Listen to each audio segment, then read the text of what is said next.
Many universities in the UK are facing the demands of competing strategic initiatives for curriculum development. For instance, initiatives to embed, variously, employability, internationalisation, enterprise, global citizenship, or education for sustainable development. The challenge for curriculum developers and academic staff is to work out how to develop curricula in line with these sometimes apparently competing agendas. One way of looking at this, perhaps, is to see these not as separate agendas, but as part of one vision of what curricula are designed to do.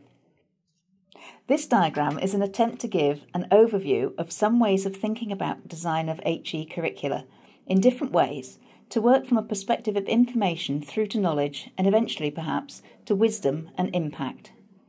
Round the outside, you can see there are various identities that our graduates might take as they begin to become an engineer, an artist, a sociologist, a marketeer, a health professional, an accountant, and so on.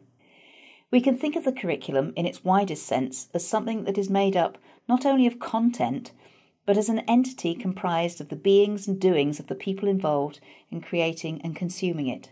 So our definition includes the teachers and the learners, as well as the content that narrower definitions of curriculum might focus on.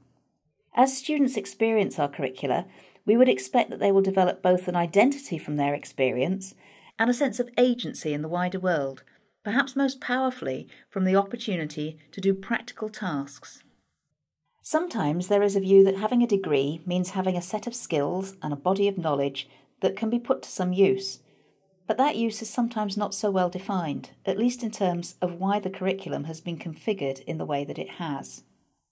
A reminder that education is a public good that can focus its power on the challenges that face the world may be a useful approach. If we have a sense that our curricula are focused on these sets of challenges, here derived from the UNESCO Millennium Challenges, we can see that perhaps we will move from working with a largely knowledge-based curriculum to working with something that might be called a wisdom-based curriculum. This could be through encouraging our students to work across disciplines, explicitly recognising and working with different perspectives, or providing experiential learning to give context for students' developing sense of identity and agency. At MMU, we focus our curriculum developments on enabling our students to become world-class professionals. By this, we mean that in addition to attaining the graduate outcomes, all students will have a futures orientation and a global outlook.